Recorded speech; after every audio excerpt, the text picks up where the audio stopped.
Welcome viewers to Northeast Ed Weekly News Roundup. The Angmai-led NSCN-K, headed by Angmai Newton Konyak and Kukalo Mulatonu, has warned against manipulating the ceasefire with the central government to promote factionalism, accordism, groupism, or involving foreign-bred Nagas and foreign nationals in Naga nationalism. In a New Year message via its MIP, the group urged Naga factions funded by and surrendered to the Indian Army to halt illegal taxation on innocent Nagas under the guise of a political ceasefire. The group emphasized that such factions should operate only under rehabilitation packages provided by the central government.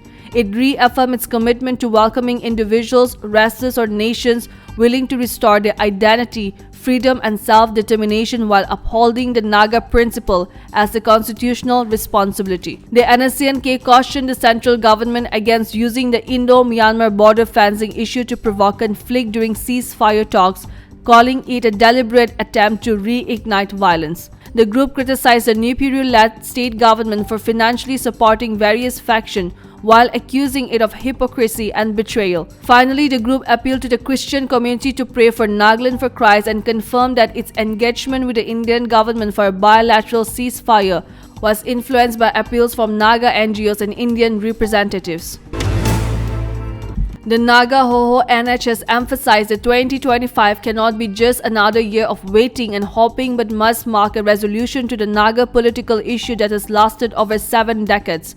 Naga Ho President Sulantang Lota stressed that the political solution cannot be postponed forever and called for a final resolution to the disagreements between India and the Nagas. Welcoming efforts by Naga political groups and NPGs to bring solution, Naga Ho highlighted the need to prioritize the Naga issue in any political settlement. It warned against repeating past mistakes when opportunities to resolve the issue were lost due to division and the divide and rule policy.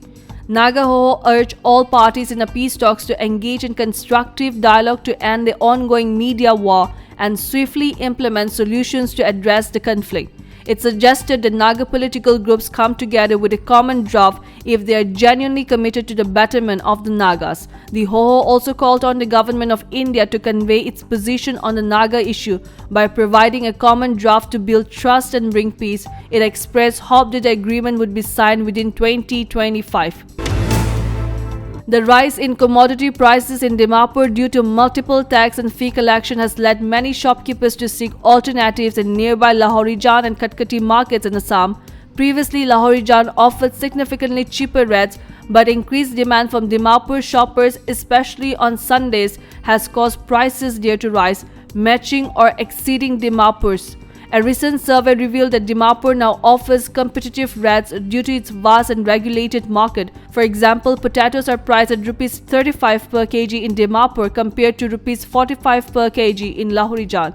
Similarly, green chilies cost Rs 75 per kg in Dimapur, significantly lower than Lahorijan Rs 100 per kg. Despite these findings, many Dimapur shoppers remain unaware of the Dimapur Municipal Council DMC fixed rates, which are often cheaper.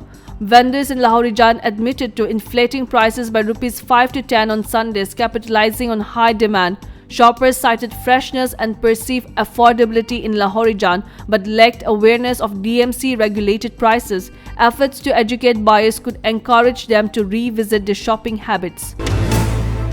The Tanimi Union Nagaland TUN has strongly opposed the India-Myanmar border fencing, calling it a divisive policy that threatens to divide the Naga people and sever historical, cultural, and familial ties. TUN President Kyagwangulo Liek recalled that during its first Foundation Day on June 22, 2024, the union resolved to support the Nagaland Legislative Assembly's March 1 resolution urging the Government of India to reconsider the project.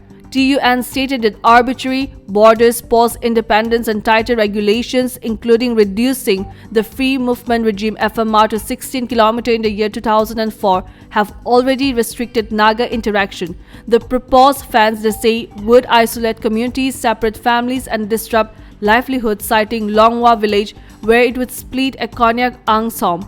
TUN urged the government to hold the project and consult with Naga stakeholders, warning it threatens Naga identity and dignity. Dimapur police reported a significant reduction in road accidents from 2022 to 2024. crediting road safety awareness campaigns and improved traffic infrastructure. Awareness campaigns targeted over 60 educational institutions, auto rickshaw and truck drivers and public organizations, spreading safe driving habits through lectures, booklets, and road safety events. Traffic measures included installing solar blinkers, delineator lights, rumble strips, and convex mirrors at critical points, along with amber caution lights at intersections to enhance safety. Special enforcement drive, particularly during the festive season, imposed speed limits and targeted overspeeding and drunken driving, further reducing accidents. The Dimapur police confirmed ongoing implementation of road safety measures approved in December 2024.